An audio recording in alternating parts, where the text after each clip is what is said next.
नमस्कार, DD news पर आप दो टूक देख रहे हैं। मैं हूं अशोक श्रीवास्तव। आज से ठीक 7 दिन पहले जुमे का दिन था और जुमे की नमाज के बाद मुर्शिदाबाद में हिंसा भड़क जाती है। हिंदुओं को चुन चुन कर निशाना बनाया जाता है। हिंदुओं के घरों में भीड़ हमला कर देती है। हिंदुओं के घर जलाए जाते हैं, उनके मंदिर तोड़े जाते हैं और साथ साथ हिंदू महिलाओं से बदसलूकी होती है।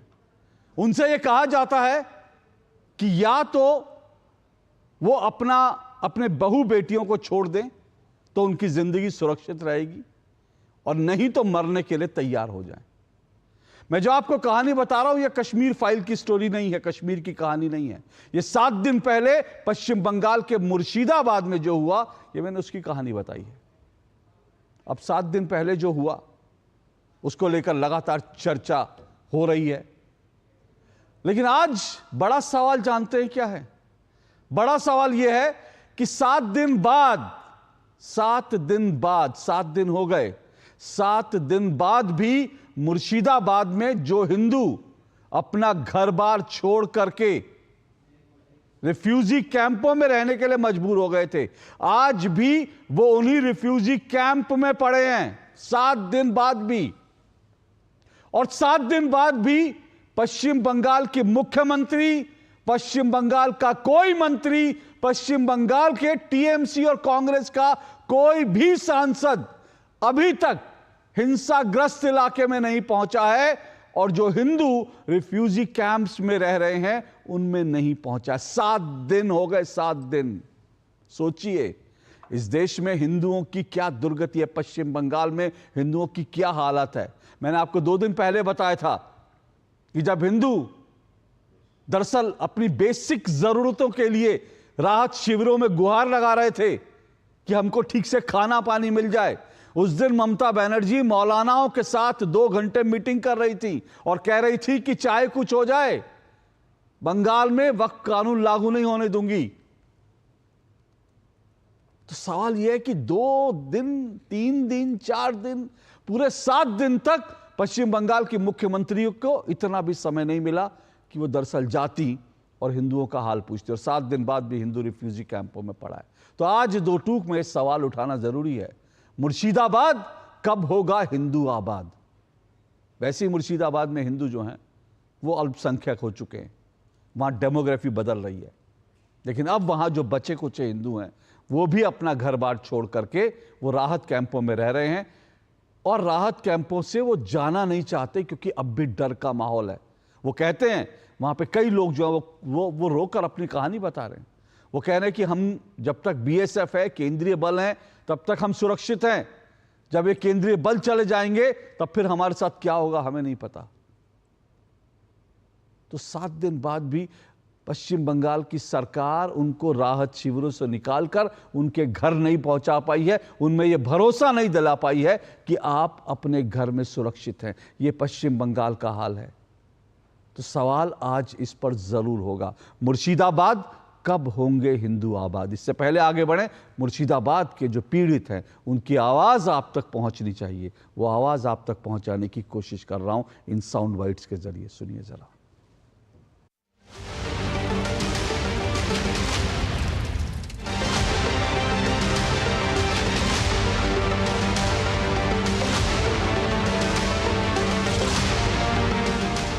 एक साथ में कम से कम 600-700 लोग आया था इधर से, इस साइड से।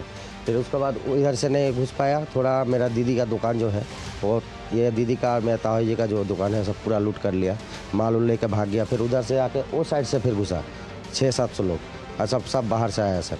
इधर का नहीं है, इधर का थोड़ा है, थोड़ा बहुत, और बाकी उधर का है। मंदिर भी तोड़ दिया। पुलिस से मदद मांगी लेकिन पुलिस आया नहीं, 5-6 घंटा तक आया नहीं। उसका दुकान एक बिक्री करता, दूसरा दुकान दूसरा लूट लिया। एखनकार कुछ नहीं, वयस्क ससुर सासरी, खाना के लिए 2 छोटे छोटे बच्चा, किच्छु नहीं। बोल रहा है कि जितना दिन बीएसएफ है आपको उतने दिन सुरक्षित है, तब के बाद में आप क्या करेगा? आपको तो हम नंगा करके हम बगी में छोड़ देंगे, तब बांग्लादेश बैठा देंगे, अगला बोलता है। बांग्लादेश बनाने का धमकी देता है यहाँ पे। ये लोग का टारगेट है कि जितना हिंदू है मुर्शिदाबाद के अंदर सबको निकाल के इसको बांग्लादेश बनाएंगे। আমরা ভিতরে আছি, আমার স্বামীকে ছেলেকে টেনে নিয়ে যে কোপাই अभी মুখে ছাকনা লাগিয়ে লেগেছে। हाँ, वो शिव मंदिर था यहाँ पर, वो शिव मंदिर भी तोड़ा, काली मंदिर भी था, वो भी तोड़ा, 2 भी मंदिर तोड़ दिए। हाँ, उसके बाद हाँ मेरा दुकान था वहाँ पर, वो दुकान भी तोड़ दिए। हाँ, 60-65 साल से हम यहाँ पर रहे सर। हमारा दुकान 50-55 बच्चा से यहाँ हम करते थे। यहाँ हमारा वयस हो गया 70 बच्चा। आज देखिए शनिवार को हम सवेरे से हम दुकान करते थे। हमारा 2 लड़का और मैं देखते हैं जब लोग चलाता है समोसा फरसा काती लेकर जब चलाता है तब का हम किया ताला बंद करके और भाग कर चलाया। देखें आने पर ये थोड़ा 10 मिनट में आने के देखते सब भांगचूर करते। ये लोग चाहते हैं हम इस इलाके को बांग्लादेश बनाएंगे, पाकिस्तान बनाएंगे, हम सब कब्जा कर लेंगे। यही इन लोगों का टारगेट बनाता है सर। हमारा बात बोला 4 बेटी है, वो तो घर पे रहती नहीं है। सब बोलती है कि रेप करके छोड़ दूंगी, नंगा करके। कैसे रहेगी मेरा बेटी? मेरा लड़का लड़की छोटा छोटा है, कहाँ पर रहेगी? ये ऐसी करके थी। पुलिस प्रशासन को फोन कर रहे हैं तो वो लोग भी बोल रहा है जो आओ हम लोग आ रहे हैं, थोड़ा देर रुकिए, आप लोग घर में सेफ्टी में रहिए। तो हम लोग घर में रहेंगे तो कैसे रहेंगे? वहाँ पर भी आग लगा दे रहा है। घर में रहेंगे तो बाल बच्चा को कैसे बचाएंगे? हम हाथ जोड़ के अनुरोध करते हैं महिला लोग जो हमारे साथ जो हुआ आप नहीं चलेगा ऐसा। जो राष्ट्रपति शासन चाहे हम लोग ये सिलेंडर जला के पेट्रोल बम फेंका, हाँ बम विचार करा, सब घर द्वार जला दिया, गोरू बकरी सब पुरा दिया, ट्रैक्टर पुरा दिया, गौ माता पुरा दिया। हमारा कुछ भी नहीं है। आधार कार्ड, वोटर कार्ड, बैंक का जेरेस, दलील जमीन का कुछ नहीं है। सब हमारा कुछ नहीं है, सब कुछ कर दिया। हमारा फैमिली चोर मुसलमान धमकी दिया कि जब यहाँ से खुश चल जाएगा तब गाज के बन को पूरा के टंगेगा।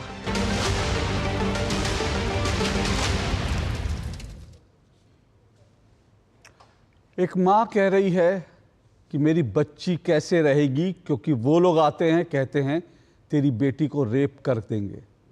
एक माँ का दर्द समझिए, जिनके घर उजड़ गए उनके दर्द समझिए। लेकिन पश्चिम बंगाल की मुख्यमंत्री ममता बनर्जी को अभी टाइम नहीं मिला है। हालांकि पश्चिम बंगाल के राज्यपाल आज पहुंचे, पीड़ितों का हालचाल लिया। इसके अलावा national human right commission NHRC की टीम भी वहां पहुंची है।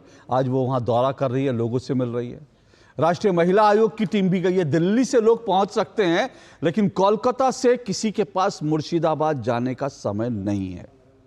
तो फिर सवाल तो पूछे जाएंगे। आज 5 सवालों के इर्द गिर्द मैं कोशिश करूंगा आज की डिबेट में। इन 5 सवालों का जवाब तो मुझे लगता है देश को मिलना ही चाहिए। कौन से 5 सवाल है वो सवाल आपके सामने, उसके बाद आज के मेहमानों से परिचय करवाऊंगा। आज सवाल यह है कि हिंसा के 7 दिन बाद भी आखिरकार मुर्शिदाबाद के हिंदू अपने घर क्यों नहीं लौट पाए हैं। 7 दिन बाद, 7 दिन बहुत होते हैं, हिंसा हुई उसके बाद 7 दिन बाद भी आखिर क्यों नहीं पहुंच पाए। सवाल नंबर 1। सवाल नंबर 2 मेरा आज का, हिंसा के 7 दिन बाद भी आखिरकार मुख्यमंत्री ममता बनर्जी को हिंसाग्रस्त इलाकों में जाने का समय क्यों नहीं मिला। 7 दिन बाद भी उनको समय क्यों नहीं मिला। सवाल नंबर 2। सवाल नंबर 3, ममता बनर्जी मौलानाओं से मिली, लेकिन उनके पास इतना वक्त क्यों नहीं था कि वो राहत शिविरों में रह रहे हिंदुओं से जाकर मुलाकात करती है। सवाल नंबर 3। सवाल नंबर 4, मेरा आज का सवाल नंबर 4, ममता बनर्जी का कोई भी मंत्री, ममता बनर्जी चलो मुख्यमंत्री हैं, उनके ऊपर बहुत जिम्मेदारी हैं, लेकिन ममता बनर्जी का एक भी मंत्री अब तक जो है वो पीड़ितों के बीच नहीं पहुंचा, हिंसाग्रस्त इलाकों में नहीं पहुंचा। क्यों? सवाल नंबर 4। और सवाल नंबर 5, कांग्रेस और टीएमसी का एक भी जो स्थानीय जो आसपास के सांसद है उनमें से एक भी सांसद अब तक हिंसाग्रस्त इलाकों में या हिंदुओं का हाल पूछने क्यों नहीं पहुंचा। ये 5 सवाल जो हैं वो आज इस 2 टूक में इसका जवाब लेने की कोशिश करूंगा। 4 मेहमान मेरे साथ जुड़ रहे हैं। आइए चारों मेहमानों का परिचय करवा देता हूं। मेरे साथ आज जो जुड़े हैं 4 मेहमान, उसमें मेरे साथ चारू प्रज्ञा जुड़ चुकी हैं, बीजेपी की प्रवक्ता हैं चारू प्रज्ञा। मेरे साथ सोफिया खान जुड़ी हैं, टीएमसी की नेता हैं सोफिया खान जी। मेरे साथ डॉक्टर शिवानंद हुल्यालकर जुड़े हैं, जो कांग्रेस के नेता हैं डॉक्टर शिवानंद। मेरे साथ रोहन दुआ जुड़े हैं, वरिष्ठ पत्रकार हैं। आप चारों मेहमानों का बहुत बहुत शुक्रिया, स्वागत। शुरुआत सोफिया खान, 7 दिन बाद 2 सवाल, 5 सवाल मैंने उठाए थे लेकिन 2 सवालों से शुरू करता हूँ। 7 दिन बाद दिल्ली से राष्ट्रीय महिला आयोग की टीम पहुँच जाती है, दिल्ली से नैन्सी डब्ल्यू की टीम पहुँच जाती है, जो है राष्ट्रीय मानवाधिकार आयोग की टीम पहुँच जाती है, कोलकाता से राज्यपाल पहुँच जाते हैं। 7 दिन बाद भी हिंदू अपने जो हैं वो खौफ के साए में हैं, शरणार्थी शिविरों में रह रहे हैं और ममता बनर्जी के पास, उनके किसी मंत्री के पास टाइम नहीं है वहां जाने का। क्यों? नमस्कार आप सभी को। आपने कहा मुर्शिदाबाद, मैं उसी शेर को रीडिफाइन करना चाहूंगी। मुर्शिदाबाद कब होगा षड्यंत्रों से आजाद? देखिए, ये जो 2021 के बाद, 2021 चुनाव के बाद बंगाल को जो जलाने की जो चेष्टा की जा रही है, इसमें देखिए अभी मैं इसको डिनाई नहीं कर रही हूं कि बंगाल में मुर्शिदाबाद में जो हुआ उसकी सबसे पहली बात है कि हम सब खेद प्रस्तुत करते हैं। ममता बनर्जी ने भी पीस की अपील की। आप बार बार कह रहे थे इमाम और मुअज्जिन से मिली। हाँ, बिल्कुल मिली। इमाम और मुअज्जिन से मिलने का उनका एक ही मकसद था कि इमाम और मुअज्जिन के द्वारा वो जो आम मुसलमान है, जो ऑब्वियसली उनके धर्म गुरु की बात को ज्यादा मानते हैं, पॉलिटिकल लोगों से ज्यादा मानते हैं, ताकि वो उनके द्वारा अपील करवा सकें कि आप लोग प्रोटेस्ट लगभग ना करें। बंगाल में प्रोटेस्ट जो है वो होने के कारण इतनी सारी समस्याएं हो गई, खासकर मुर्शिदाबाद और जितने भी बॉर्डर के जो क्षेत्र हैं। तो उन्होंने कहा कि आप लोग अमन और शांति बनाए रखिए, आप लोग आम मुसलमानों से अपील कीजिए, आप लोग मतलब जितने भी इमाम और मुअज्जिन हैं, ताकि वो लोग बंगाल में कम से कम शांति बना के रखें, क्योंकि कहीं ना कहीं भाजपा को एक कह सकते हैं ना, एक मुद्दा मिल गया है, एक कह सकते हैं एक मौका मिल गया है जिसमें वो इस तरीके के विवाद करवा रहे हैं या षड्यंत्र करवा रहे हैं, या हम खुलेआम अगर कहेंगे तो ये जो सारी चीजें हो रही हैं, कहीं ना कहीं इसके पीछे भाजपा की वही मंशा है जो 2014 से देश में चली आ रही है, हिंदू मुसलमान, हिंदू मुसलमान। इससे आगे वो लोग बढ़ ही नहीं पाए हैं 2014 के बाद। मुर्शिदाबाद एक, मैं बता दूं जनता को, मुर्शिदाबाद एक बॉर्डर क्षेत्रीय है जो बांग्लादेश से सटा हुआ है। देखिए, मैं फिर कह रही हूँ, मैं नहीं डिनाई कर रही हूँ कि राज्य सरकार का कोई रोल नहीं है, होना चाहिए, लेकिन हाँ, चूंकि बंगाल के हर एक डिस्ट्रिक्ट में प्रोटेस्ट हुआ, लेकिन सिर्फ सोचने की बात है कि जो बॉर्डर क्षेत्रीय है वहीं पर ये सारे दंगे क्यों देखे गए। कहीं ना कहीं इसमें क्या चूक हुई है बॉर्डर सिक्योरिटी फोर्स से? क्या इसमें कहीं ना कहीं कोई षड्यंत्र है? ये देखिए, ये रिपोर्ट, ये मैं अपना संदेह जाहिर कर रही हूँ। ये रिपोर्ट अगर आएगी, आईबी डिपार्टमेंट से कुछ हद तक सुनने में ये भी मिला है कि कुछ लोग बांग्लादेश से इन्फिल्ट्रेट हुए हैं, वो लोगों ने आकर दंगा किया। अभी एक मैं सुन रही थी, आपके एक पीड़ित परिवार के लोग भी कह रहे थे कि वो स्थानीय लोग नहीं थे। अभी मैंने सुना स्थानीय लोग नहीं थे, अभी पीड़ित ने कहा। तो इससे समझ में आता है कि वो स्थानीय लोग नहीं थे, तो वो लोग कहां से आए और क्यों आए, इसकी तो जानकारी होनी चाहिए। ये डिपार्टमेंट को पता लगाना चाहिए। सोफिया खान सुनिए, सोफिया खान सुनिए, सोफिया खान सुनिए, मैंने आपको ना 2.5 मिनट तक नहीं रोका, मैंने नहीं रोका, सुनिए, मैंने हाँ, मैंने 2.5 मिनट नहीं रोका, इसलिए नहीं रोका मैंने, क्योंकि मैं रोकता, क्योंकि आप मेरे सवाल का आपने एक बार भी जवाब नहीं दिया, आप ट्रैक बदल लिया आपने एकदम, ठीक है। लेकिन मैंने फिर भी आपको नहीं रोका, क्योंकि अगर मैं रोकता तो आप फिर विक्टिम कार्ड निकालती कि भाई बोलने नहीं देते, ठीक है। मैंने इसलिए बिना रोक टोक ढाई, अब मैं आपके झूठ को पकड़ना शुरू करता हूं, आपके एक एक झूठ को पकड़ता हूं। वैसे ममता बनर्जी भी झूठ बोल चुकी है, आपकी सांसद है सागरिका घोष, उन्होंने भी झूठ बोला, उन्होंने फेक न्यूज फैलाई, कहा कि बिहारी लोग इसमें, यूपी बिहार के आउटसाइडर, ये सागरिका घोष सांसद हैं, टीएमसी के टॉप मोस्ट नेता से लेकर नीचे तक सांसद और सांसद के नीचे सब लोग जो हैं झूठ फैलाने में लगे। सांसदों के इस तरह की फेक न्यूज फैला रही हैं। ये जो उन्होंने वीडियो शेयर किया पुराना वीडियो था, आज इसका फैक्ट चेक हो गया।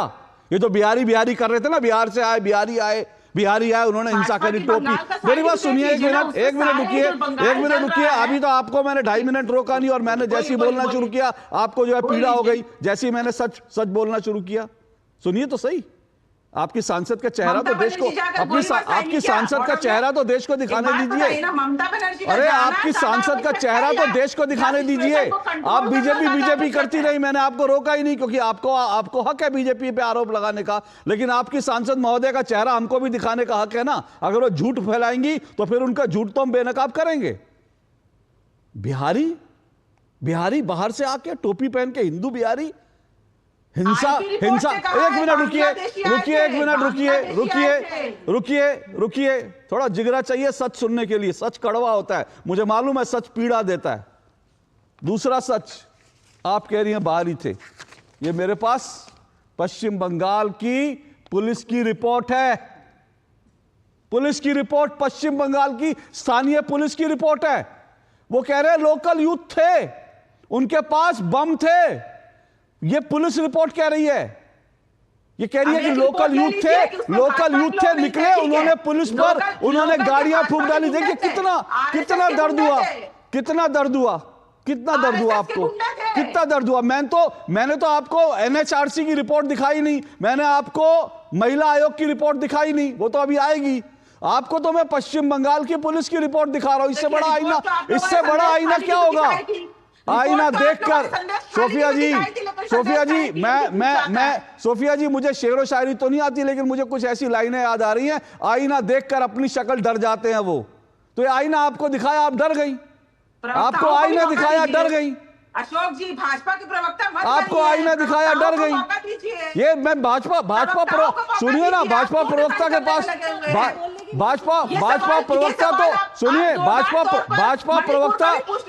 प्रवक्ता तो बोलने के लिए हाथ उठा रही हैं। भाजपा प्रवक्ता बोलने के लिए हाथ उठा रही है, लेकिन मैंने तो आपका झूठ पकड़ा। मैंने तो आपका झूठ पकड़ा। हाँ, मैंने तो आपका झूठ पकड़ा। अब मतलब ये भी चाहते हैं, देखिए नेता लोग ये भी चाहते हैं कि पत्रकार उनका झूठ भी ना पकड़े, उनको झूठ फैलाने का पूरा अधिकार मिलना चाहिए। उनके सांसद झूठ फैलाएं, मुख्यमंत्री कुछ मर्जी कहती रहें, पुलिस की रिपोर्ट से इतर आके कुछ भी कहते रहे, और हमने आईना दिखाया तो वो बुरा मान गए। हमने आईना दिखाया। अरे सुनिए सोफिया जी, अभी तो मैंने शुरुआत की है, अभी आईना दिखाऊंगा तो फिर आपको और तकलीफ होगी। हाँ, मुझे मालूम है जब चेहरे पर दाग हो तो आईना देखना बुरा लगता है। बहरहाल आपकी डिमांड पर मैं बीजेपी की तरफ बढ़ रहा हूं, क्योंकि मैं आपसे सवाल पूछूंगा, आप बिल्कुल परेशान हो गई हैं मेरे सवालों से। मेरे पास सब जवाब है। मेरा जवाब तो आप एक भी नहीं दे पाए जो मैंने उठाया। मुझे यही बता दीजिए, मुझे अच्छा मुझे पहला ही सवाल का जवाब दे दीजिए। अरे पहले ही सवाल, आप प्रधानमंत्री पे आ गए, पहले ही सवाल का जवाब दे दीजिए। 7 दिन, अब सुनिए ना, ये सुनिए, गली मोहल्ले का झगड़ा नहीं कर रहा हूं मैं आपसे। सुनिए, गली मोहल्ले का झगड़ा नहीं कर रहा हूं। गली मोहल्ले के झगड़ों की तरह मत करिए सोफिया जी, गली मोहल्ले के झगड़ों की तरह मत कीजिए। जैसे गली मोहल्ले में झगड़ा होता है ना, सास बहू लड़ती है, या सास बहू का सीरियल नहीं चल रहा। हिम्मत है तो जवाब, इनकी आवाज आप बंद कर दीजिए। हो गया, ये सास बहू सीरियल बहुत हो गया इनका, इनकी आवाज बंद कर दीजिए। अब एक सवाल का जवाब नहीं, मैंने एक सवाल पूछा, 2 सवाल पूछे। मैंने कहा 7 दिन से हिंदू क्यों है वहां पर राज शिविरों में? 7 दिन तक किसी को टाइम नहीं मिला, ममता बनर्जी को टाइम नहीं मिला, उनके मंत्री को नहीं मिला, उनके सांसद झूठ फैला रहे और इनको जवाब देते नहीं बनता। एक जवाब नहीं दिया, 2.5 मिनट तक गाना गाना है, और उसके बाद मेरे से ऐसे लड़ रहे जैसे मैं सास बहू हूं इनकी। सीधा सवाल पूछा, हिम्मत है तो बताइए। शाहरुख पर गया। देखिए, देश जलाने वालों से ना टीएमसी अकाउंटेबिलिटी वो कह रहे हैं देश तो आप जला रहे हैं भाई, बीजेपी वाले जला रहे हैं। टीएमसी देश जलाने वालों को लाइसेंस देती है, पता है कब? अगर जो देश जला रहे हैं वो इनके वोटर हैं तब, और यही इनकी पार्टी की सच्चाई है। देखिए, हाई कोर्ट ने न्याय देने की बात करी तो ये सारे सड़क पर उतर आए। उसके बाद वक्फ बोर्ड में अगर हम अकाउंटेबिलिटी की बात करते हैं तो ये चिल्ला के कहते हैं माइनॉरिटी राइट्स। लेकिन जब हिंदुओं के घर जलते हैं, वो अपने घर से दूर चले जाते हैं, अपने ही देश में, अपने ही घर के पास रेफ्यूजी बनकर जीते हैं, तो इनमें से किसी की भी आवाज़ नहीं निकलती। ये सारे के सारे चुप बनकर बैठ जाते हैं। ममता दीदी के पास आग में घी डालने का टाइम तो है, क्योंकि अपने अपने वोट बैंक को संभालना है, लेकिन जो सच में पीड़ित हिंदू है उनके जाकर ये हालचाल नहीं पूछ पाई। चलो ममता दीदी जाकर हालचाल नहीं पूछ पाई, इतनी बड़ी सरकार चलाती है, किसी और को भेज देती, कोई और मंत्री चला जाता, कोई सांसद चला जाता, कोई नहीं गया। इस बात से ये बात साफ प्रूव होती है कि कोई भी रिफॉर्म इस देश की भलाई के लिए आता है ना अशोक जी, कोई भी रिफॉर्म, उसमें देश तो खुश रहता है लेकिन पश्चिम बंगाल जल जाता है। ये बिल के बारे में बात नहीं है, ये एक्ट के बारे में बात नहीं है, ये सरकार के बारे में बात है, ये सरकार का फेलियर है पश्चिम बंगाल की। मैं एक दो बातें और बताना चाहती हूँ। हम वक्फ बोर्ड में जब प्रॉपर्टी के मिसयूज की बात करने लगते हैं ये सारे तिलमिला जाते हैं, अकाउंटेबिलिटी के नाम पर तिलमिला जाते हैं ना। इनको थोड़ा सा आईना और दिखाया जाए। 9 लाख एकड़ है वक्फ के पास, आपको पता है इस देश की। चारू जी मेरी बात सुनिए ना, आप ये तो मामला अभी कोर्ट में है। देखिए मुझे लगता है मैं उस पे जा ही नहीं रही, मैं कोर्ट की बातों पे टिप्पणी नहीं करना चाहती। मुझे लगता है जो अदालत फैसला करेगी हम मैं कोर्ट की बातों पे टिप्पणी नहीं करना चाहती। मैं ये कहना चाहती हूँ कि इस देश की तीसरी सबसे बड़ी लैंड होल्डिंग आपको पता है क्या है? वक्फ बोर्ड। तीसरी सबसे बड़ी, आर्मी और इंडियन रेलवेज के बाद, और तीसरी सबसे बड़ी लैंड होल्डिंग जिसके पास 2.25 लाख करोड़ की संपत्ति है, वो सालाना करीब 100 करोड़ ही कमा पाते हैं। भाई ये पैसा जो आता ये मुस्लिम भाई बहनों के वेलफेयर पे खर्च होता ना, उनकी भलाई के लिए, उनको समाज में उद्धार करवाने के लिए, बच्चों को पढ़ाने के लिए, सर्विसेज की तैयारी में कोचिंग सेंटर में भिजवाने के लिए पैसा इस्तेमाल होता। ये पैसा कहां चला गया? आप क्यों नहीं मुसलमानों को समझा पाए? चारू जी आपकी जिम्मेदारी, आपकी सरकार की जिम्मेदारी थी, उनके भले के लिए आप कर रहे हैं, उनको समझा क्यों नहीं पाते आप? बहुत अच्छा सवाल है अशोक जी। देखिए ये जो एक्ट हमने लाया है, पहली बात तो ये कंप्लीटली कॉन्स्टिट्यूशनल, संवैधानिक है। ये इस बात पर भी चिल्लाते हैं, इसलिए मैं ये बोल रही हूं। जब संसद के दोनों हाउस, लोकसभा राज्यसभा के सारे सांसद वोट करके एक कानून लेकर आते हैं जिसमें जेपीसी भी बैठी थी, ये उस पे भी चिल्लाने लगते हैं। देश का मुसलमान खुश है, आप एंडोर्समेंट सुन लीजिए, चाहे वो अजमेर से आ रही हो या मुस्लिम महिलाओं से आ रही हो, देश का मुसलमान खुश है। खुश कौन नहीं है? ये वो नेता, वो बड़े लोग जो लैंड माफिया के साथ हाथ मिलाकर वक्फ की प्रॉपर्टी हड़पते चले जा रहे थे, वो लोग खुश नहीं है। देश में तो आप बाकी किसी भी जगह जाकर देख लीजिए, हम दिल्ली में इस समय बैठे हैं, कोई समस्या नहीं है। सारी की सारी समस्या उस प्रदेश से आती है जहां पर इन्होंने देश का विभाजन करना, हिंदू मुस्लिम को बांटना, अपना फुल टाइम जॉब बना रखा है, और इसी बात से इनकी राजनीति चलती है।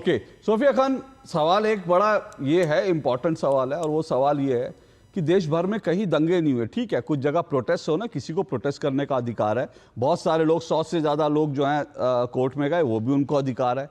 सिर्फ एक मिनट, आंदोलन की कोई परेशानी ही नहीं है इस देश में, लेकिन आप आंदोलन के नाम पर आतंक नहीं मचा सकते। मैं वही कह रहा हूं कि सिर्फ बंगाल में ही हिंसा क्यों होती है भाई, कहीं और हिंसा क्यों नहीं होती? अशोक जी, सबसे पहले मैं चारू जी को बता दूं, ये जो कह रही हैं कि मुसलमानों का भला, अरे भाई कितनी मुसलमान महिलाएं जो है वो सांसद हैं, विधायक हैं, उनके आंकड़े मैं लेना चाहूंगी। और कितने मुसलमान जो है हिंदुओं के मठ और मंदिर में या उनके बोर्ड्स में है, वो भी जरूर बताइएगा। ये मैं नहीं, ये तो सुप्रीम कोर्ट ने सवाल किया। आप सुप्रीम कोर्ट के ऊपर भी संदेह कीजिए, आप सुप्रीम कोर्ट के मंशा पर भी संदेह कीजिए। आप मुसलमान क्या समझेगा जब सुप्रीम कोर्ट तमिलनाडु के टेंपल के कितने सारे बोर्ड पर नॉन हिंदू बैठे हैं। सुनिए, एक मिनट रुकिए, सुनिए मेरी बात सुनिए, एक मिनट रुकिए। सोफिया जी, चारू जी, दोनों से मेरा एक मिनट रुकिए। दोनों की आवाज जरा बंद, दोनों की आवाज बंद कीजिए। एक मिनट सुनिए मेरी बात। सोफिया जी मेरी बात सुनिए, और चारू जी आप भी सुनिए। मैं कह रहा हूं वक्फ पर हम बहुत बड़ी डिबेट कर चुके हैं, इस पर देश की सर्वोच्च अदालत में डिबेट चल रही है कि इससे मुसलमानों का भला होगा नहीं होगा। आज मैं वक्फ के ऊपर चर्चा नहीं करना चाहता, वो तो चर्चा अदालत में चल रही है ना। लेकिन एक बात सोफिया जी सुन लीजिए, 1 मिनट, मैंने कहा 1 मिनट सुनिए, मैं आपको मौका दूंगा, रुकिए 1 मिनट। मैंने फिर कहा, मैंने चारू जी को भी अनुरोध कर रहा हूं, आपसे भी अनुरोध कर रहा हूं, वक्फ को लेकर सुप्रीम कोर्ट में चर्चा चल रही है, वहां आपके भी वकील खड़े, इनके भी वकील खड़े, लड़ने दीजिए उनको। जो संविधान के तहत होगा वो कोर्ट फैसला कर लेगी। लेकिन सिर्फ एक जानकारी दे रहा हूं, मेरा आज का विषय नहीं है, लेकिन आज ही 122 ऐसे मैंने मंदिरों की लिस्ट निकाली है, हिंदू संस्थाओं की 122 लिस्ट है, जिसमें मुसलमान या दूसरे धर्म के लोग, 122 बोर्ड के नाम है मेरे पास। लेकिन मेरा आज का डिबेट का विषय नहीं, लेकिन अगले हफ्ते डिबेट जरूर करूंगा, क्योंकि 122 लिस्ट है मेरे पास जो हिंदुओं की जगह है और जिसमें मुसलमान लोग हैं, बाकी लोग हैं। तो ऐसा मत कहिए, वो खैर कोर्ट में चल रही है। मैं फिर आपसे पूछ रहा हूं सोफिया जी, 7 दिन बहुत होते हैं, सुनिए ना, सुनिए मेरा सवाल सुनिए ना, मेरा सवाल पूरा नहीं हुआ। 7 दिन बहुत होते हैं, 7 दिन बहुत होते हैं। बंगाल में पास ये आंकड़े नहीं, आपके पास कहां से आ गए? ठीक है, भेज दीजिए ना उनको। हाँ बिल्कुल भेजूंगा ना, मैं तो भेजूंगा, डिबेट भी करूंगा ओपन, मैं तो बिल्कुल ओपन डिबेट भी करूंगा। यदि आंकड़े निकालिए कि कितनी अरे सुनिए ना, अगले हफ्ते करूंगा डिबेट, आइए बुलाऊंगा आपको। अब चाबू जी से पूछिएगा जरूर, मुसलमान महिलाओं के लिए कितनी सांसद और कितनी विधायक है? नहीं, मुझे नहीं पूछना, मुझे नहीं पूछना, क्योंकि आपके पास इस सवाल का जवाब नहीं है। आप लोग 7 दिन से हिंदू को उनके घर नहीं पहुंचा पाए, 7 दिन से वो डरे, और इसीलिए बार बार आप इधर उधर जा रही हैं, इसीलिए बार बार इधर उधर जा रही है, क्योंकि आपके पास एक मिनट चालू जी, आपके पास जवाब नहीं है। इनकी आवाज बंद करिए आवाज इनकी। सुनिए सोफिया खान, अगर हिंदुओं के ऊपर बोलना है तो मैं आपको मौका दूंगा। बहुत इधर उधर की अगर आपको वो करनी है, बकवास करनी है, तो मेरे डिबेट में जगह नहीं है। आज का मैं शो तय करके आया हूं, मैं मुर्शिदाबाद के हिंदुओं पे बात करूंगा, और आप भाग रही है इधर, कितने मुस्लिम उतने मुस्लिम, इतने मुस्लिम। आपकी जिम्मेदारी बनती है उन हिंदुओं को सुरक्षित उनके घर तक पहुंचाना। उस जिम्मेदारी से भाग रही हैं आप, क्योंकि वो हिंदू है ना। टोपी पहने मौलानाओं के बीच ममता बनर्जी जाएंगी, हिंदुओं के पास नहीं जाएंगी, 7 दिन तक नहीं गई, क्योंकि मौलानाओं से वोट मिलते हैं। यह ममता बनर्जी ने कहा था कि जो दुधारू गाय होती है ना, उसकी लात खानी पड़ती है, वो वही लात खाने जाती है जहां से वोट मिलते हैं। फिर से कह रहा हूं, मेरी आज की डिबेट में सिर्फ उन हिंदुओं की बात होगी जिनको आप लोगों की सरकार ने रिफ्यूजी बना रखा है। इधर उधर की बात नहीं करिए, बिल्कुल नहीं। आप चिल्लाते रहिए, मैं आपकी आवाज नहीं जाने दूंगा, बिल्कुल नहीं जाने दूंगा। आप जा भी सकती हैं इस डिबेट को छोड़ करके, अगर आपको इधर उधर की बात करनी है। डॉक्टर शिवानंद, मैंने तो कांग्रेस के नेता भी चुप बैठे हैं। ठीक है, आप लोगों का उनसे सहयोग है, आप लोगों की उनसे जो है आपके गठबंधन में है, लेकिन हिंदू हैं इसलिए कोई पूछेगा नहीं। ऊपर से आपके नेता राशिद अल्वी कहते हैं कि क्रिया की प्रतिक्रिया होती है। मतलब कितने आसानी से क्रिया की प्रतिक्रिया, हिंदू मर जाए। मैं आपको एक खबर बता दूं, ये मेरे पास खबर है आज की सर, पता नहीं आपको रोना आएगा नहीं आएगा, मुझे तो रोना आ रहा है इस खबर को पढ़कर। ये जो 2 पिता पुत्र की हत्या हुई है ना, जिनको लिंच करके मार दिया गया है, वो बेचारे आज जब उनका अंतिम संस्कार कर रहे थे तो उनको पंडित और नाई नहीं मिला। ये वहाँ की खबर बता रहा हूँ, पंडित और नाई नहीं मिला, क्योंकि वहाँ डर का माहौल है कि पंडित और नाई ने अंतिम संस्कार, उस परिवार ने अंतिम संस्कार खुद किया है। सर इसके बाद भी अगर कोई हिंदुओं के लिए बोलेगा नहीं इस देश में, मतलब हिंदू ऐसा बेचारा बना दिया आपने, ऐसा लाचार बना दिया आप लोगों ने, क्यों सर? अशोक जी, हिंदू हो, मुस्लिम माइनॉरिटी हो, सिख हो, ईसाई हो, सब अपने भाईचारा है और हमेशा रहेगा। संविधान ऐसा नहीं बोला है किसी मुस्लिम को सपोर्ट करो, हिंदुओं को सपोर्ट करो, ऐसा नहीं है।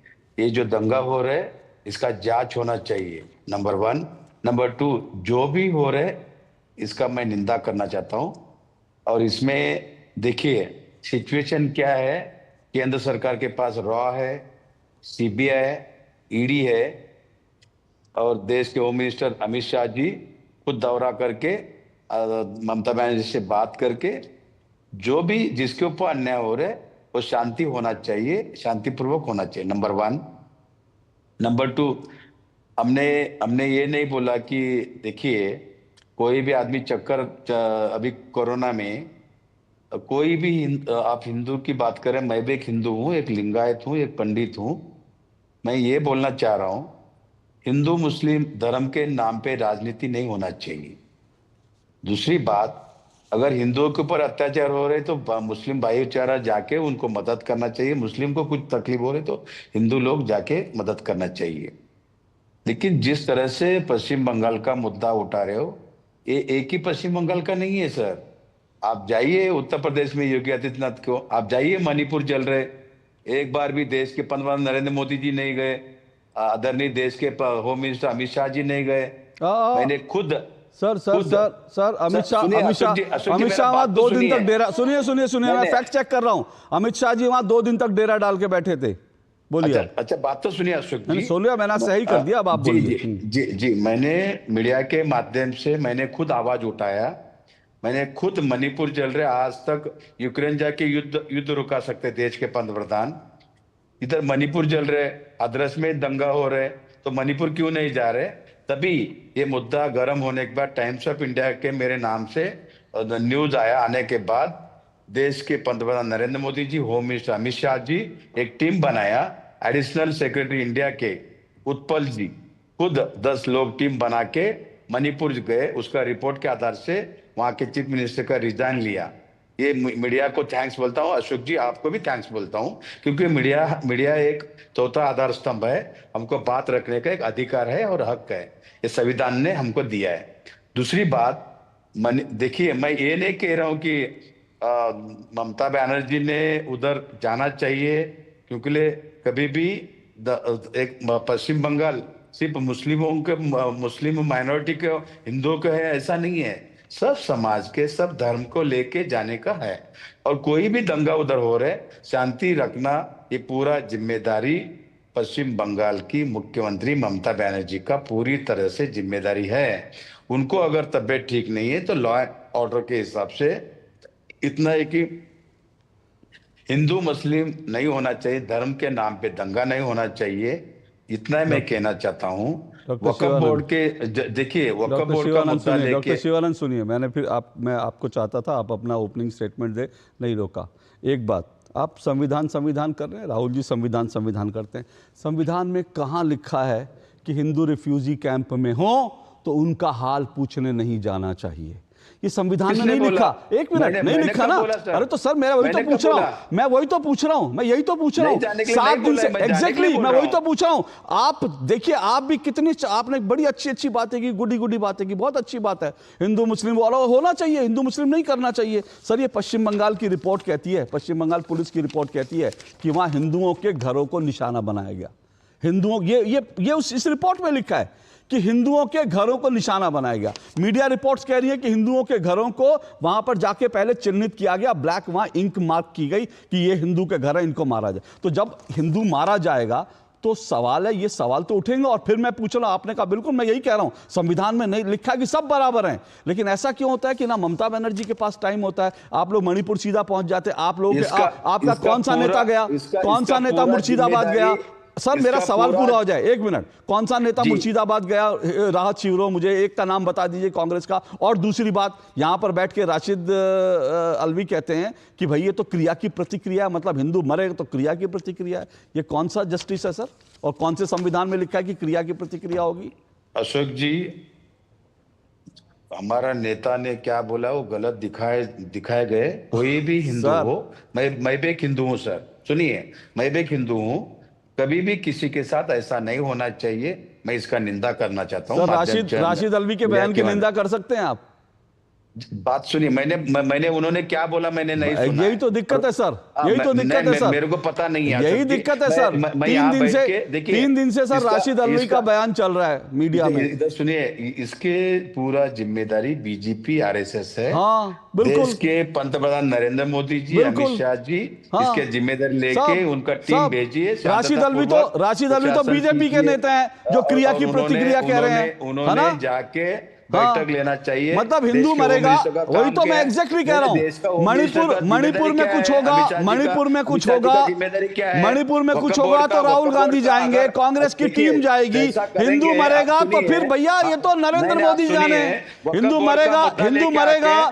मरेगा तो कांग्रेस वाले कहेंगे तो पंतप्रधान की जिम्मेदारी है। हमारा क्या मतलब, हिंदू तो मर रहा, मरने दो। हिंदू तो होता ही हिंसक है। एक ब्रेक ले रहा हूं, ब्रेक के बाद आता हूं। यही दिक्कत है इस देश में यही दिक्कत है कि जब हिंदुओं की बारी आती है सबके होठों पे ताला लग जाता है। फिर सब हिंदू कहते रहते हैं नहीं, बड़े संविधान की बातें करने लगते हैं, गुड़ी बातें करने लगते हैं। जब हिंदू मरता है तो सब गुड़ी बातें करते हैं, फूल खिलेगा गुलशन।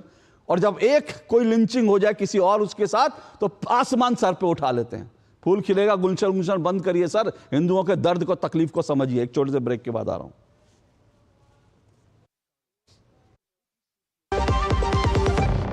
सस्ते वाले दाल मसाले स्वाद हुआ बेकार। MDH की हल्दी मिर्ची धनिया करे कमाल। ये रंग दे, ये खुशबू दे, ये तीखा, ये कम पड़े। क्या निराला MDH मसाला। जो लक्ष्य चुना था समझ आने लगा है। GLA यूनिवर्सिटी, उच्च लक्ष्य की निश्चित प्राप्ति।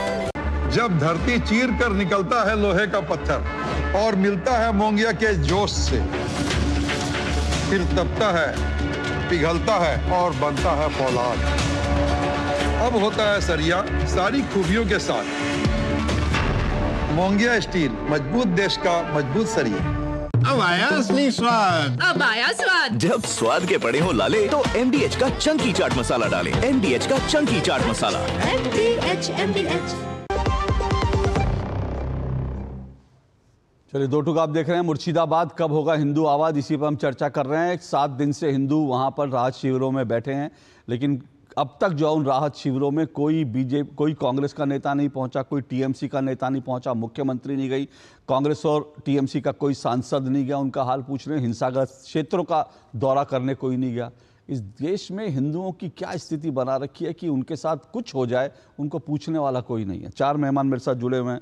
मेरे साथ BJP से जुड़ी हुई हैं चारू प्रज्ञा, मेरे साथ सोफिया खान जुड़ी हैं, TMC के नेता हैं, डॉक्टर शिवानंद हुलियालकर हैं, कांग्रेस के नेता हैं, रोहन दुआ मेरे साथ जुड़े हैं, वरिष्ठ पत्रकार है। रोहन दुआ, आपने इस कहानी के 3 पक्ष, तीनों पक्ष आपके सामने हैं, BJP, कांग्रेस, TMC, और एक चौथा पक्ष है वो हिंदू जो डर कर अभी अपने घरों में नहीं जा पा रहा है, घर से पीड़ित है, वो कह रहा है हम जाएंगे नहीं। एक माँ कह रही है, वो आके कहते हैं तेरी बच्ची का रेप कर देंगे। क्या कहेंगे आप? मुझे लगता है अशोक जी, मैंने जब कांग्रेस का पक्ष सुना और TMC का पक्ष सुना, मैं इस बात से बड़ा हैरान हूँ। मुर्शिदाबाद के पास में रहते हुए एक शहर है बहरामपुर, जहाँ से MP हैं, फर्स्ट टाइम MP, देश के बड़े कद्दावर प्लेयर रहे और बचपन में मैंने इनका खेल बड़ा फॉलो किया, दिल से बड़ा फॉलो किया। पर आज सच बता रहा हूँ, पत्रकार की हैसियत से भी और स्पोर्ट्स एंथुजियास्ट की हैसियत से भी मैं बड़ा दिल से बड़ा आज टूट चुका हूँ कि जब यूसुफ पठान, इतने बड़े खेलने वाले, रिप्रेजेंट करने वाले, जिसको देश ने इतने बड़े पदक लाने के बाद में सम्मान इतना दिया हो, वो तृणमूल कांग्रेस से चुनाव जीत के आते हैं, लोकसभा से MP है। मुर्शिदाबाद, जहाँ पे एपी सेंटर, उस लोकसभा क्षेत्र का हिस्सा बहरामपुर से 3 दिन बाद, 8 के बाद, अप्रैल के बाद में, वो एक तस्वीर डालते हैं चाय पीते और स्नैक्स खाते हुए। वो तस्वीर आपको आज बयां करती है कि किस तरीके से ममता बनर्जी ने अपनी सरकार में रहते हुए उन नेताओं को खुली छूट दी है कि चाहे वो हिंसा हो, चाहे वो पेट्रोल बम पाए जाएं परगनास में या बहरामपुर में या मुर्शिदाबाद में, हौसले जो हैं वो सिर्फ एक ही कम्युनिटी के बुलंद होंगे। मेरा सिर्फ उससे ऑब्जेक्शन है। चलिए मुर्शिदाबाद से बाहर आ जाते हैं। 2 और MP उसके साथ में लगे हुए शहर के, मुर्शिदाबाद भी एक लोकसभा MP है, बहरामपुर भी है, और साथ में एक और लोकसभा MP है, जहाँ से भी और माइनॉरिटी से ही आते हुए 2 लोकसभा MP हैं, अबू ताहिर, और एक और MP है मुस्लिम कम्युनिटी से ही। क्या इन तीनों लोकसभा नेताओं ने ये प्रयास किया कि जाके वो कैंप इन माल्डा में उन विक्टिम से जाके मिल सके? मैं सिर्फ ये सवाल आपसे पूछना चाहता हूँ। चलिए मैं कहता हूँ आप तृणमूल को भी आप भूल जाइए, कांग्रेस को भी आप भूल जाइए, MP तो MP है, उसके लिए तो जनप्रतिनिधि जो आ रहे हैं सामने, जो लोग वहां से आ रहे हैं, वो तो आवाज हिंदुओं की भी उतनी होनी चाहिए। इन्होंने बोला ना कि कॉन्स्टिट्यूशन एक ही है। हाँ, कॉन्स्टिट्यूशन तो एक ही है सबके लिए। कॉन्स्टिट्यूशन तो ये नहीं कहता कि आप हिंदू और मुस्लिम हैं। तो क्या इन तीनों MPs ने ये प्रयास किया कि वो माल्डा में जाके इन लोगों से, इंजर्ड लोगों से मिल सके? दूसरा, मैं हैरान हूं अशोक जी कि 8 तारीख से लेके आज 18 होने को आई है, 10 दिन हो गए। असम में भी माइनॉरिटीज उतनी ही मजबूत हैं जितनी कि बंगाल में। असम भी एक बड़ा प्रदेश है वो भी, और वहां पे भी और आप भी इतने समय से एक दिग्गज पत्रकार होने की हैसियत से पॉलिटिक्स को कवर कर रहे हैं। आप भी समझते हैं कि चाहे वो नॉर्थ ईस्ट हो या ईस्ट हो, असम और बंगाल तो बॉर्डर शेयर करते हैं आपस में, 2 प्रदेश हैं। असम में जब वक्फ के खिलाफ प्रोटेस्ट होती हैं तो वहाँ पे ना तो कोई मौत सामने आती है ना ही कोई इंजरीज होती हैं। यहाँ तक कि हिमंता बिस्वा ये बयान देते हैं मीडिया को सार्वजनिक कि हमने तो 6 दिन पहले जब वक्फ प्रोड्यूस हो गया था, राज्यसभा में क्लियर हो गया था और गवर्नर की एसेंट आने भी वाली थी, तब भी हमारे पास में इनपुट्स थे और इनपुट्स आने के बाद हमने ये प्रयास किया कि कोई हिंसा ना हो सके। आप प्रतिक्रिया की बात करते हैं, प्रतिक्रिया ये होती है कि जहां पे सरकार चलाने वाले ये बयानबाजी कर रहे हैं कि ये नरेंद्र मोदी और आरएसएस और भाजपा इसमें कंट्रीब्यूट कर रहे हैं, तो वहां पे क्या कंट्रीब्यूशन हो रही थी असम में? वहां पे भी तो वो इन्फ्लेम कर सकते थे पैशन। तो वहां पे अगर पैशन इन्फ्लेम हुए तो क्या हिमंता बिस्वा ने उस हिंसा को थामने का प्रयास नहीं किया? तो पुलिस तो वहां पे भी, बॉर्डर तो वहां पे भी भारत शेयर करती है बाहर से। तो मेरा सवाल सिर्फ आज तृणमूल से इसलिए है और कांग्रेस से इसलिए भी है कि क्या हमें आज पीठ थपथपानी नहीं चाहिए उस सरकार की, प्रदेश की, जहां पे ये वायलेंस हो सकता था और वायलेंस नहीं हुआ। बिल्कुल ठीक कह रहे हैं आप। दूसरा मैं ये सवाल आपसे बार बार ये पूछना चाहता हूं कि क्यों 3 एमपीज अशोक जी, हाँ बिल्कुल, क्यों नहीं गए वो माल्डा? बिल्कुल स्थानीय सांसद हैं, अगर उनके पास इतना वक्त नहीं है, चलो आप कह सकते हो भी ममता बनर्जी मंत्रियों के पास समय नहीं है, 3 स्थानीय सांसद, मैं आ रहा हूं सोफिया जी, तीनों के पास इतना समय नहीं है कि जाकर, क्या वो 3 सांसद भी मुर्शिदाबाद जाने से डर रहे थे क्या? मुर्शिदाबाद में इतना खौफ का वातावरण है क्या? आता हूं इस छोटे से ब्रेक के बाद। सोफिया खान।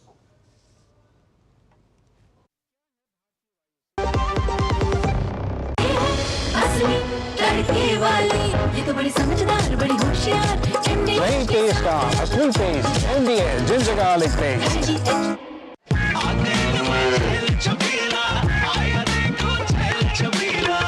एक कपिला, अरे भाई सब एक ही जैसा होता है। ये लो साधारण पशु आहार।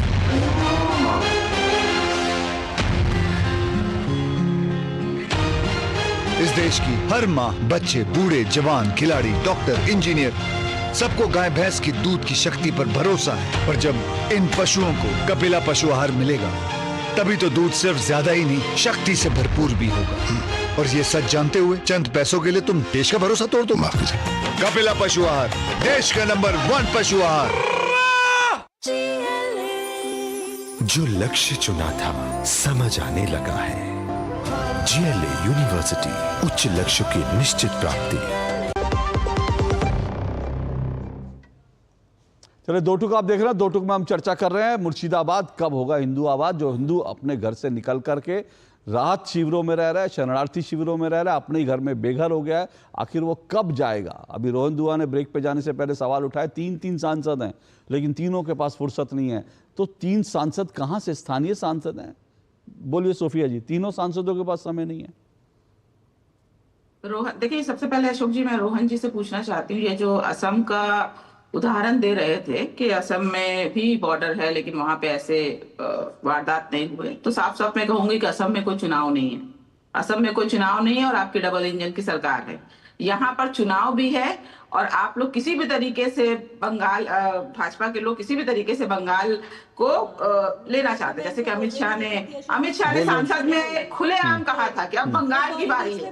तो बंगाल की बारी है, अंग्रेजी में एक प्रवर्ब है, बाय हुक और बाय क्रुक। तो हुक से तो इनको मिला नहीं। एक्सक्यूज मी, मतलब अशोक जी, बोलिए, क्योंकि ये विपक्ष के लोगों का परमानेंट एक्सक्यूज है। अरे आपके हाथ खून से रंगे हुए हैं, इस समय तो चुनाव मत करिए। हर 6 महीने में इस देश में कहीं ना कहीं चुनाव हो रहा होता है। हमेशा अपनी नाकामी छुपाने के लिए आप चुनाव का नाम नहीं ले सकती। हर 6 महीने में चुनाव होता है और अगले 6 महीने में आपके प्रदेश में चुनाव है भी नहीं। देखिए सच्चाई है, इनका एक पैटर्न बन चुका है। सोफिया जी प्लीज सुनिए एक चीज, एक बात सुनिए, देखिए एक बात सुनिए। जहाँ ऐसे लोगों ने जमीन का दावा किया है ना, हमने देखा है वहीं पर पहले हिंदू विरोध होता है और उसके बाद भयानक तरीके से एक्सोडस होता है और उस एक्सोडस में हाथ रंगे हुए हैं खून से इनके पार्टी वालों के। आ सकते हैं।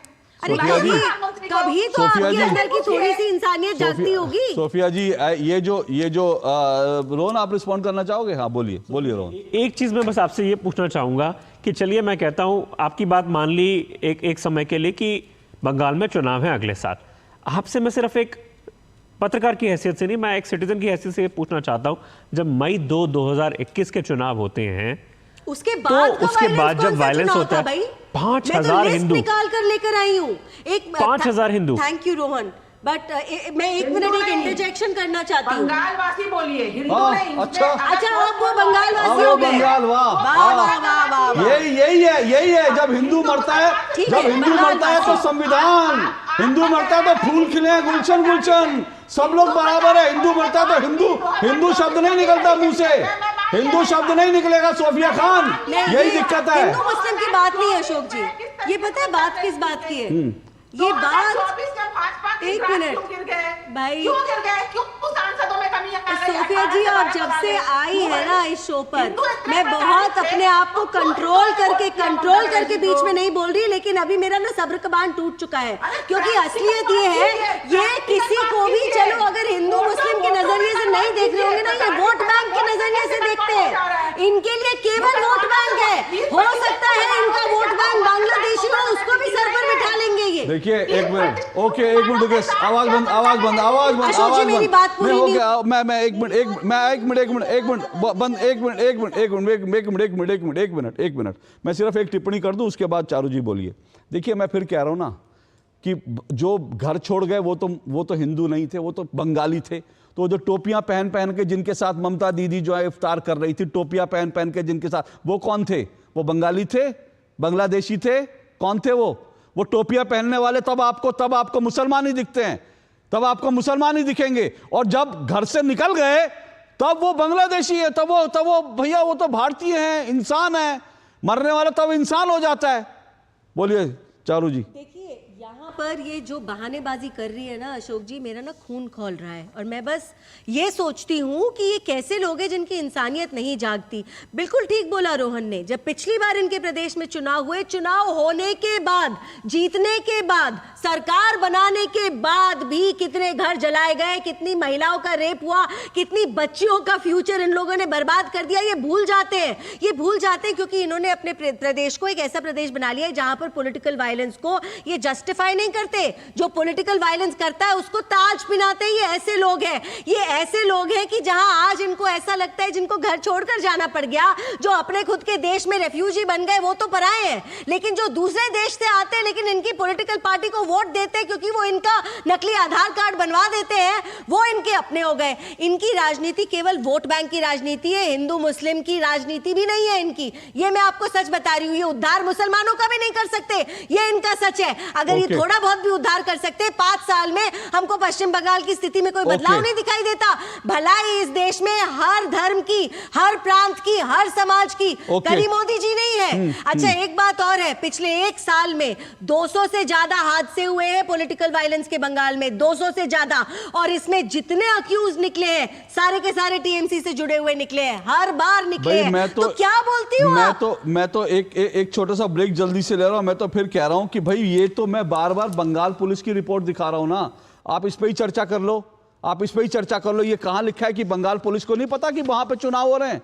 बंगाल पुलिस इतनी नाकारा है कि उसको पता नहीं कि हिंसा चुनाव के कारण जो है बीजेपी वाले करवा रहे हैं। आप लोग मतलब झूठ बोलने के लिए आ जाते हैं, बंगाल पुलिस को भी झूठ बोलना सिखा देते कि वो लोग भी अपनी रिपोर्ट में लिख देते कि भाई बीजेपी वाले चुनाव है इसलिए करा रहे हैं। बंगाल पुलिस को ये फीडबैक नहीं होती, आप लोगों को डिबेट करने में आते तब ये फीडबैक होता है। तो झूठ बोलने से पहले जरा सोच लिया करिए क्या बोल रहे हैं। एक छोटा सा ब्रेक, आ रहा हूं मैं।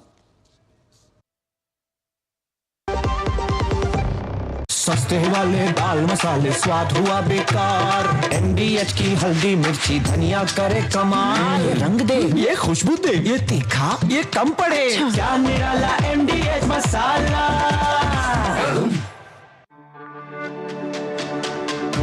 मेरी पसंद, मेरी पसंद, मेरी पसंद, मेरी पसंद, हमारी पसंद, हम सबकी पसंद। मजबूत देश का मजबूत सरिया होंगे स्टील। जो लक्ष्य चुना था समझ आने लगा है। GLA यूनिवर्सिटी, उच्च लक्ष्य की निश्चित प्राप्ति। चलिए, दो टुक आप देख रहे हैं और दो टुक में हम पश्चिम बंगाल के उन हिंदुओं की बात कर रहे हैं जो शरणार्थी शिविरों में बैठे हैं 7 दिन से, अपने घर नहीं जा सकते डर के मारे और नेताओं के पास फुर्सत नहीं है उनसे मिलने की। हम नेता कर रहे हैं, बंगाल के 3 सांसद हैं आसपास जो है टीएमसी के हैं, कांग्रेस के हैं, बड़े बड़े नेता हैं जिनके पास फुर्सत नहीं है 7 दिन से। मैं डॉक्टर शिवानंद आपसे जानना चाहता हूँ, आपने कहा कि राशिद अल्वी का बयान आपने नहीं सुना, हफीजुल हसन अंसारी का बयान आपने सुना? आपकी इंडी गठबंधन के नेता हैं, मंत्री हैं झारखंड के, उनका बयान आपने सुना? को अधिकार किसने दिया? इंडिया गठबंधन बोलिए, इंडी क्यों बोल रहे हो? नरेंद्र मोदी की भाषा क्यों बोल रहे सर? मुझे आपसे परमिशन लेनी पड़ेगी सर। नहीं, इंडी क्यों बोलने का? इंडिया बोलिए इंडिया होता है इंडिया अलायंस। Yes, India. हाँ, इंडिया अलायंस, इंडिया अलायंस बोलिए, इंडिया अलायंस। देखिए अशोक जी, मैं बहुत रिस्पेक्ट करता हूं आपका, एक पत्रकार और एंकर हो सर, बहुत रिस्पेक्ट करता हूं। मेरे को अभिमान है सर, आप हिंदुओं की आवाज रखते हो, मुस्लिम बांधवों को भी आवाज रखते हो, मेरे को बहुत प्राउड लगता है सर। दूसरी बात देखिए, इसमें हिंदू मुस्लिम में कांग्रेस हो, टीएमसी हो, बीजेपी हो, आप बताइए। अभी बीजेपी प्रवक्ता मैडम जो बोल रहे थे कि जो 7 दिन फिर देश के पंतप्रधान नरेंद्र मोदी जी क्या कर रहे हैं, उनको कौन रोकेगा? ममता बनर्जी रोक सकते हैं, अमित शाह जी को रोक सकते हैं? लॉ एंड ऑर्डर नहीं है? किसने रोका है? जाइए, क्यों नहीं जा रहे? जाने का थोड़ा हिम्मत तो दिखाइए। हिंदू हिंदू कह रहे टीवी पे बैठ के सर, वो बीजेपी एंकर, बीजेपी प्रवक्ता बोल रहे हैं, अगर देश के पंतप्रधान की जिम्मेदारी क्या है? देश के होम मिनिस्टर की जिम्मेदारी नहीं है? जाइए ना पश्चिम बंगाल, जाइए, जाके उधर का रिपोर्ट लीजिए, शांतता प्रयास कीजिए, शांति से काम होना चाहिए। शिवानंद जी, दूसरी बार, शिवानंद जी सुनिए, दूसरी बार आपसे पूछ रहा हूं, हफीजुल हसन अंसारी, नाम सुना इनका? हाँ सुना है सर। कौन है ये? इधर का झारखंड का मिनिस्टर है, कैबिनेट मंत्री है, आपकी सरकार के मंत्री हैं, इंडिया अलायंस के मंत्री हैं। इनका बयान सुना आपने? आप बयान सुना हूं, मैं बताता हूं। इनका बयान है कि मारकाट होगी, भारत बर्बाद हो जाएगा। राशिद अल्वी का आपने नहीं सुना था। अब मैं आपको, और ये वही हाफिज हसन अंसारी हैं जिन्होंने 2 दिन पहले कहा था कि भाई हम तो मुसलमान हैं, हम दिल में शरिया रखते हैं, हाथ में संविधान रखते हैं। संविधान तो हाथ में रखने के लिए कि चलो जब सभा होगी तो दिखा देंगे, बस दिल में तो शरिया है। आज वो कह रहे हैं कि भारत बर्बाद हो जाएगा, भारत को बर्बाद कर देंगे। अब इस बयान पे बोलेंगे कुछ? अशोक जी शुरुआत जो कर रहे हैं महाराष्ट्र के कैबिनेट मंत्री, मस्जिद में घुस के मारूंगा बोला। बहुत बढ़िया, बहुत बढ़िया। अब आप मतलब महाराष्ट्र के मंत्री में पहुंच गए, फिर उसके बाद ऐसा करिए ना सर, शिवानंद जी महाराष्ट्र तक क्यों पहुंचे आप? शिवानंद जी आप महाराष्ट्र तक क्यों पहुंचे? आप जो है बंटवारे तक पहुंच जाइए, फिर उसके बाद जो है औरंगजेब तक पहुंच जाइए, क्योंकि हफीजुल हसन अंसारी को बचाना है, इसलिए दुनिया संविधान तो दिखाने के लिए आप लोग रखते ही हैं संविधान नहीं सर, सब आप लोग सब संविधान दिखाने के लिए रखते हैं। दिल में शरिया, दिल में शरिया, दिल में शरिया, हाथ में संविधान, दिल में शरिया, हाथ में संविधान, सर दिल में शरिया, हाथ में संविधान, ये संविधान दिखाने के लिए आप लोग रखते हैं। संविधान छोड़ दिल में सर बात नहीं किया ना, आपने हफीजुल हसन अंसारी पर एक शब्द नहीं कहा। आपसे चलिए, आपसे आज की डिबेट में तीसरी बार पूछता, हफीजुल हसन अंसारी के बयान पे क्या कहेंगे? देखिए, अगर उन्होंने जिस तरह से बात अगर रखी है तो उन्होंने तुरंत माफी मांगना चाहिए। दूसरी बात, दोबारा ऐसा कानून के हिसाब से उनके ऊपर कार्रवाई होगा। अगर उन्होंने गलत बात किया है तो कानून है, कानून के हिसाब से कार्रवाई होना चाहिए। आप हो, मैं हो या कोई भी हो, संविधान के हिसाब से सबको कार्रवाई होगा ही। देखिए रोहन, आपने बयान सुना होगा, आपको क्या लगता है क्या कार्रवाई करेंगे ये? अशोक जी सुनिए, बोलिए। उपराष्ट्रपति जी डायरेक्ट सुप्रीम कोर्ट को धमकी दे रहे वक्फ बोर्ड के निकाल के ऊपर। अब आप आ गए ना, धमकी, इतना जोर से धमकी? हाँ, कौन सा कानून में लिखा है? नहीं एक मिनट ना हफीज, एक मिनट नहीं चारू जी प्लीज, वो प्रोवोक कर रहे हैं, वो हफीजुल हसन अंसारी से ध्यान भटकाना चाहते हैं। मैं हफीजुल अंसारी मैं इसको जो आदमी मंत्री के पद पे बैठ के भारत को बर्बाद करने की बात करता है, उसको आज रात उठा के फेंक देना चाहिए, लेकिन वो हिम्मत आप लोगों में नहीं है। रोहन क्या कार्रवाई करेंगे बताइए जरा। डॉक्टर साहब मैं आपसे सिर्फ 2 सवाल पूछना चाहता हूँ। नहीं डॉक्टर साहब एक सेकंड, मछली की बात रख रहे मणिपुर। हफीजुल हसन अंसारी रोहन आप बोलिए, वो अंसारी को बचाने में आ गए, वो अंसारी का बचाव कर रहे हैं, आप सवाल पूछिए। डॉक्टर साहब मैं आपके हौसले से देखिए, तो आप सवाल सुनिए ना, अंसारी पे बात कीजिए, अंसारी पे बात कीजिए। क्या कांग्रेस में इतनी हिम्मत है कि रात को उसको उठा के फेंक दे मंत्रिमंडल से? नहीं करेंगे आप, बोलिए रोहन बोलिए आप, अगर उन्होंने रोहन आप बोलिए, अगर नहीं सर बोला आप सुनकर आया करिए। रोहन बोलिए, रोहन बोलेगा। डॉक्टर साहब मैं आपके कथन को ये सत्य मान लूं कि आपने उसकी कड़ी निंदा करी, क्या आपकी पार्टी आज खड़े होके कचहरे में ये कह सकती है, अपनी तरफ से विटनेस स्टेटमेंट दे सकती है कि मैं इस बयान से सहमत नहीं हूं और इस आदमी के खिलाफ में ओएसए एक्ट होना चाहिए, ऑफिशियल सीक्रेट्स एक्ट और एनएसए होना चाहिए, कि क्यों इस आदमी ने इतना प्रोवोकेटिव बयान दिया कि जिस भारत के टुकड़े टुकड़े करने के लिए इंदिरा गांधी कहती रही कि हम जाके लड़ाई करवाएंगे, आज वो आदमी भारत के टुकड़े टुकड़े करवाना चाहता है। उत्तर प्रदेश में कैबिनेट मिनिस्टर बोला डॉक्टर शिवानंद, मैं तो आपसे अप्रैल 8 के बाद की बात कर रहा हूँ। मैं तो आपसे डॉक्टर शिवानंद, डॉक्टर साहब मैं तो आपसे अप्रैल 8 की डॉक्टर शिवानंद आपने, सरकार तो आपकी है झारखंड में, सरकार तो आपकी है ना, उत्तर प्रदेश का क्या लेना देना उसमें? डॉक्टर शिवानंद बहुत अच्छी बात है, उत्तर प्रदेश से उठ के गए वो लोग। डॉक्टर शिवानंद अच्छी बात है, आपने निंदा कर दी, मैं अगले हफ्ते आपसे फिर बात करूंगा, देखता हूं कि क्या कार्रवाई होती है, क्योंकि मैं आपको दावे से लिख कर दे रहा हूं, ये जो अपीजमेंट वाली पॉलिटिक्स है ना, ये हाफिज हसन अंसारी के खिलाफ कोई कार्रवाई नहीं होगी, वो ऐसे ही भड़काऊ बयान देगा। राशिद अलवी के खिलाफ कोई कार्रवाई नहीं होगी, जो कहते हैं कि हिंदू जो मरे क्योंकि क्रिया की प्रतिक्रिया थी। ये संविधान दिखाने से नहीं होता, संविधान दिल में रखिए, संविधान हाथ में रखने से नहीं होता, दिल में रखिए। सर आज के लिए इतना ही, आपसे सोमवार को सब फिर मुलाकात होगी, फिलहाल इजाजत दीजिए, नमस्कार।